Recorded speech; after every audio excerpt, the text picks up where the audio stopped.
you fucking deserve!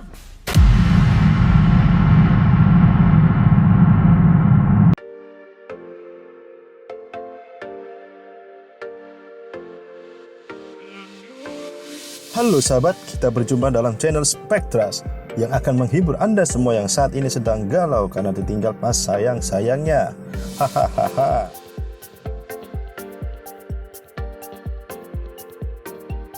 Di kesempatan ini, kita akan mereview sebuah film yang berjudul Joker yang ditayangkan luas pada tahun 2019.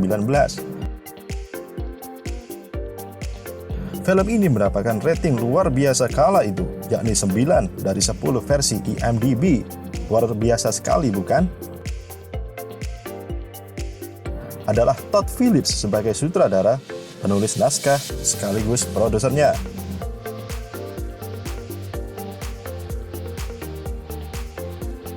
Dengan aktor utamanya adalah Joaquin Phoenix sebagai Joker dan didukung oleh Robert De Niro sebagai Murray dan lain sebagainya.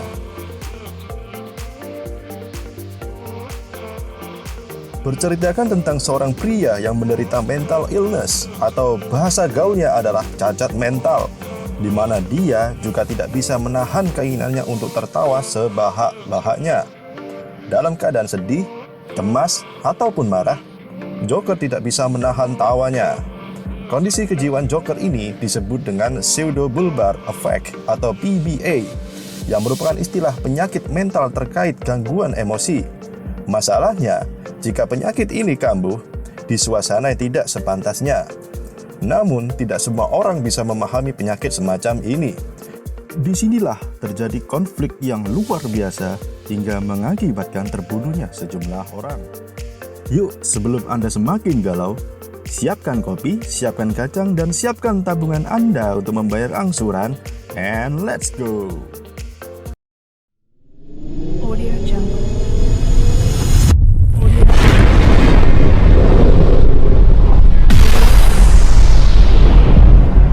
Jungle.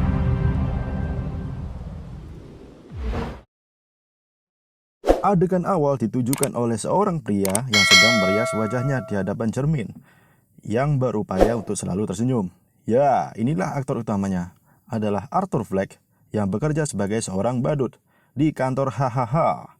Bukan saya sedang tertawa ya guys, memang namanya demikian. Setelah berias, seperti biasanya dia berjoget ria dengan outfit ala badut khasnya di pinggir jalan yang sangat ramai. Ketika lagi enak-enaknya berjoget, ada sejumlah bocah camet usil yang mengganggunya dan mengambil papan kayu yang dia bawa. Hingga hampir saja dia tertabrak beberapa meratapi nasibnya yang sangat hampa.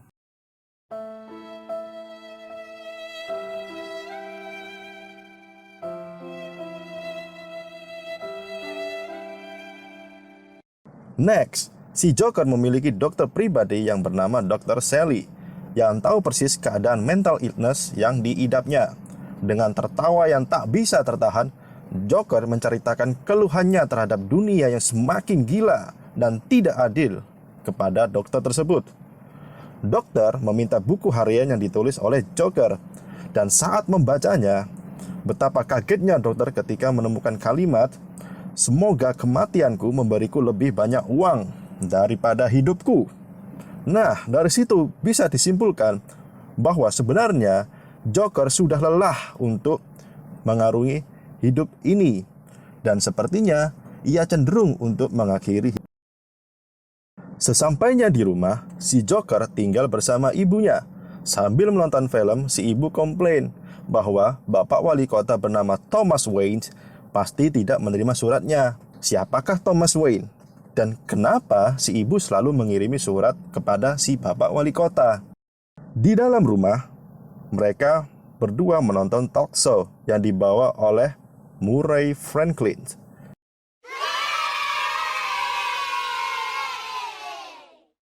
Murray mengundang Joker ke atas panggung dan menjadi bintang tamunya. Murray pun merasa bangga kepada dirinya dan memeluknya. Namun, itu semua hanyalah sebuah halusinasi si Joker. Skin selanjutnya menampilkan si Joker yang sedang memperbaiki sepatunya di tempat kerja, lalu dihampiri oleh seorang pria gendut bernama Randall. Randall mengetahui cerita Joker yang telah dihajar oleh para jamet ababil dan memberinya sebuah pistol lengkap dengan pelurunya untuk berjaga diri. Setelahnya, si pria kerdil bernama Gary datang dan meminta Joker datang ke ruangan Hoyt, adalah kepala atau manajer di kantor di industri perbaduan tersebut.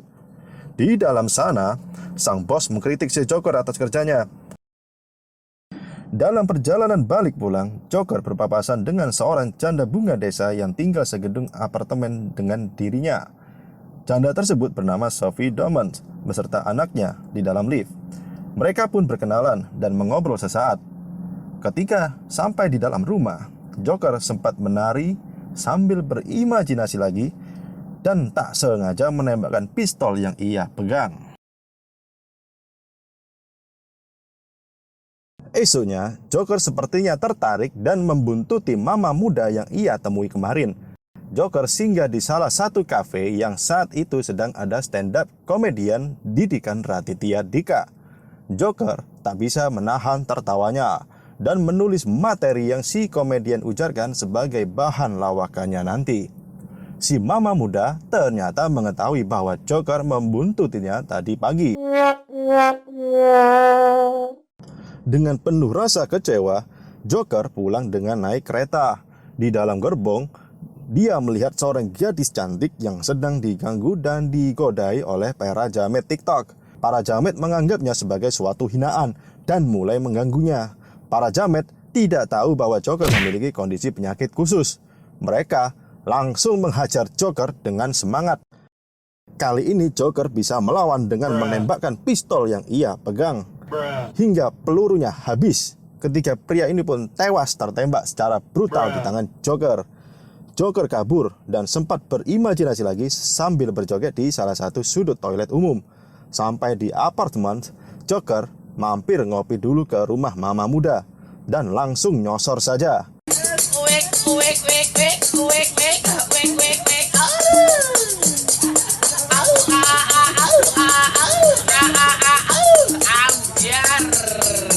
Atas dipecat dirinya, Joker mulai mengemasi barangnya di kantor dan balik ke rumah. Sampai di rumah, sebuah stasiun mengungkapkan ternyata ketiga jamet yang Joker bunuh kemarin adalah karyawan si Bapak Wali Kota bernama Thomas Wayne.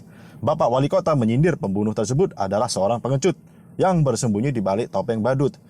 Joker mulai mencari pekerjaan baru untuk mengais rezeki untuk jadi stand-up komedian di warkop yang pernah ia kunjungi kemarin. Betapa terkejutnya Joker bahwa dia adalah anak kandung dari Bapak Wali Kota sesuai dengan yang tertulis dalam surat tersebut. Nah, dari sinilah terjawab kenapa si ibu mengirimkan surat-surat ke Bapak Wali Kota. Dengan penuh amarah, si Joker meminta penjelasan kepada ibunya atas kebenaran surat tersebut. Si ibu membenarkannya dan sengaja tidak menceritakan kepada si Joker karena telah menandatangani perjanjian khusus. Atas kabar itu, berangkatlah Joker ke kediaman Bapak Wali Kota.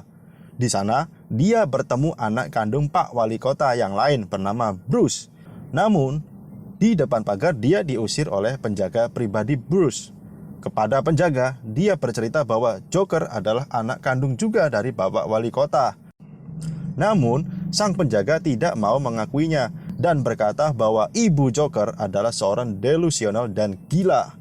Jelas saja Joker tidak terima dan mencekik leher penjaga tersebut. Skin lalu ditunjukkan pada Joker balik ke rumah dan mendapati rumahnya telah dikerumuni oleh warga dan polisi. Di sana dia melihat ibunya yang sekarat. Dia pun mengantarkan ibunya ke rumah sakit dan menunggu hingga ibunya siuman.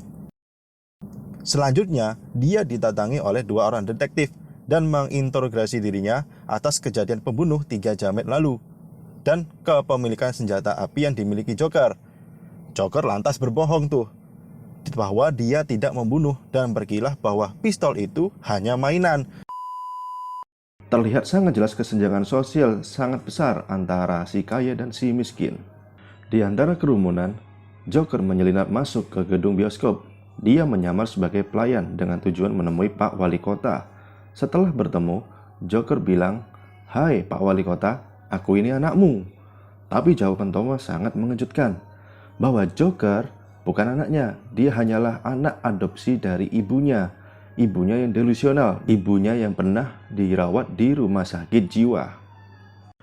Esoknya, Joker terbangun karena ditelepon dan diundang menjadi bintang tamu Franklin Murray Show. Tapi kali ini bukan halu ya guys. Next, di hari yang sama, Joker datang ke rumah sakit jiwa untuk mencari tahu kebenaran riwayat psikis ibunya dulu. Dan benar saja, ibunya memang mengidap penyakit delusional parah alias gila. Dan penyakit ketawa si Joker ini diakibatkan karena dihajar oleh ibunya sendiri sewaktu kecil. Sungguh kacau sekali hatinya Joker, ibarat meletusnya balon hijau. Dia merasa tidak terima dan membunuh ibunya sendiri di rumah sakit. Duh, durhakanya ini anak ya. Selanjutnya, Joker mulai dandan dan berlatih sebagai bintang tamu Franklin Murray Show nanti. Tiba-tiba, datang si Randall bersama Gary ke rumah. Di sana, Randall curiga kalau Joker adalah pembunuh 3 jamet lalu di kereta. Merasa Randall banyak omong, Joker menusuk lehernya langsung.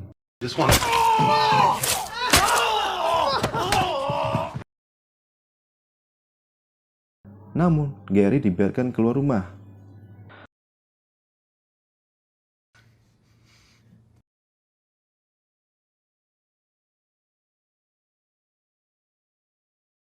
Tampak Joker mulai menjadi psikopat. Setelah membunuh, dia mulai berjoget-joget ria sambil menuju lokasi show Franklin. Namun, dia dikejar oleh 2 detektif yang pernah dia temui dulu. Memanfaatkan keramaian topeng badut di sana, Joker mencoba kabur. Tak sengaja, polisi menembakkan pistolnya ke arah demonstran. Tak terima temannya dibunuh, mereka pun mengospek kedua detektif hingga bonyok. Bahagia.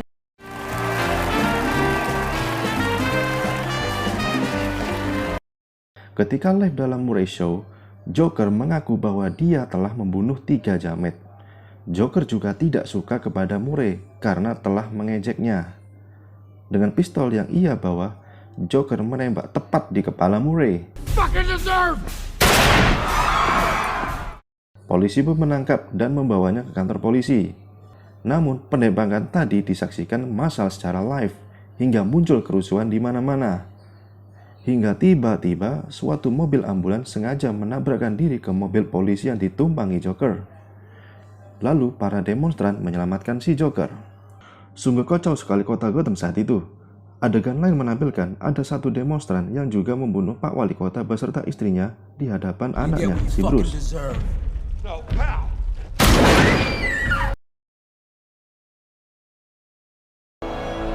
Sesaat, Joker mulai suman.